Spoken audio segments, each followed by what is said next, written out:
Alright, this is going to be a very short video, and I'm not really even going to bother playing around with the GoPro settings or anything like that. But this is the bike. This is the 2007 KLR 650 that I have pretty much rebuilt.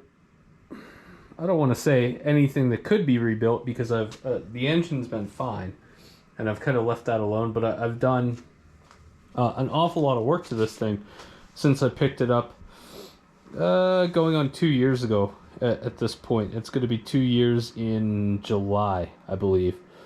So I'm not going to go through everything that I've done on the bike. That'll be in a later video. But basically, the issue that I'm having when I ride it now is that it doesn't feel as sure-footed as I want it to at higher speed. So above 60, 65 miles per hour. And I understand this is a big, floaty adventure bike with a 9-inch travel fork. So you're going to have some of that. But it's just not feeling as planted as I want it to at highway speed. And I looked into, the potential issues for that. The big one was the early on, back in August of last year, I replaced the springs, replaced the fork oil, replaced the seals. I put progressive springs in here, and that did tighten up the front end quite a bit. It's now rideable over about 60 miles per hour. I'll put it that way. It's not terrifying at speed anymore, like it was when I got it. So the tires also help. These are if I had it to do over again, I wouldn't have got these tires. These are Shinko 700s. They're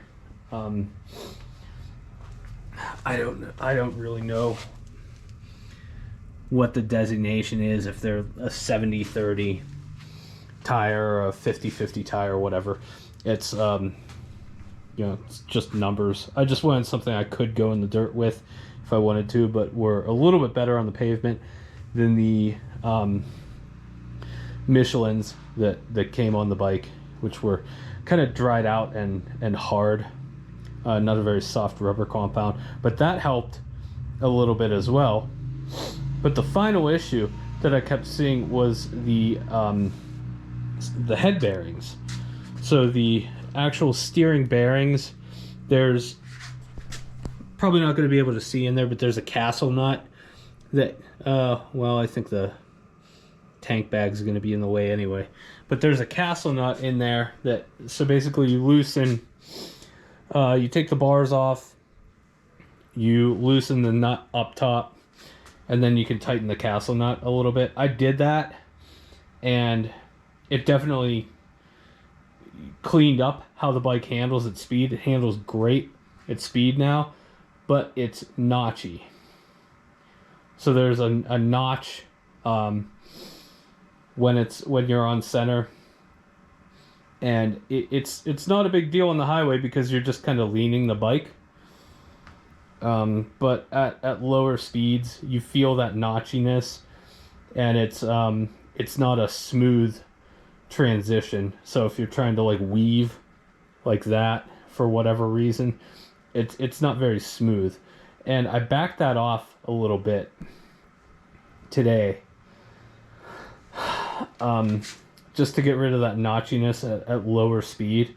And I'm going to see how it does at highway speed. But I think the writing is on the wall that those bearings are going to have to get replaced.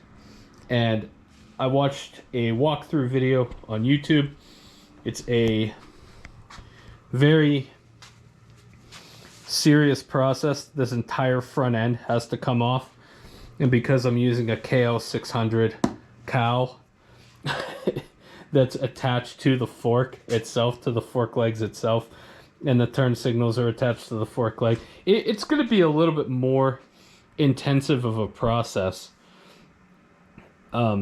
as far as disassembly and reassembly.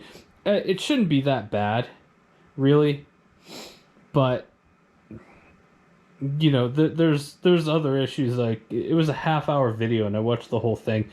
The guy ended up having to like weld tabs into the bearing races to get them off, which I'm prepared to do. That's fine. The bearings themselves are only $45. That's not a big deal. This is just the kind of thing that you run into with a motorcycle that you spend $400 on, which is basically a price that for a motorcycle like this, KLR 650, $400 is basically the previous owner saying, I don't think this bike is worth anything. Just give me some money and get it off my property. So, you run into all sort of the deferred maintenance issues, which I got to with the fork. It had leaky, a leaky valve cover gasket. That I had a shop replace that. But the fork was a big one. Who knows how long that fork had been blown for. The drivetrain was in terrible shape. That's all been replaced. That's all brand new in there.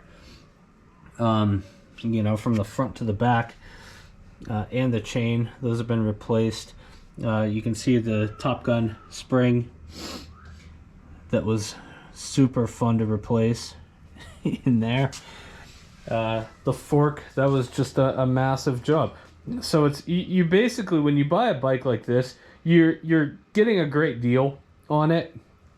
You're getting a fun project to do, but you're also inheriting all the sort of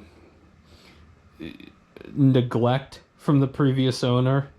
All the things that the previous owner neglected on the bike, which was definitely the case with this thing. It's seen some serious miles. It has 41,000 miles on it. It's been to the Arctic Circle. It's been down to Panama. It's had quite a life. Right here, that's a BB lodged in there from when the previous owner was shot with birdshot in Mexico. So it's had quite a life. But when you get something like this, you have to accept the fact that it's not going to be, it's not like running out to a dealership and spending, $10,000 and just getting something that's ready to go. You're kind of inheriting all of the demons from the previous owner, from the previous ownership, from its past life. So I've been okay with that. This is going to be a major job. I thought the bike was ready to roll for the summer. I really did. But this is one of those things, like if I'm, I don't want this bike to be at 95%. I want that last 5 or 10% to where the bike just feels perfect to me. And that entails whatever it's going to be, probably an entire day of tearing this whole front end apart and replacing those bearings and replacing the races. So I'm going to go ahead and get those ordered. I could have a shop do it. I could easily have a shop do it, but it's I watched the video. I'm confident enough that I can make it happen. So yeah, that's I'll probably ride it in between now and then. I'm really gonna have to pick and choose my days pretty well. It's gonna have to be a day where I have all day completely free, and that's very, very rare for me. So in the interim, I will be riding the bike still, but yeah, it's front end surgery on the KLR yet again. So that's in my future very soon.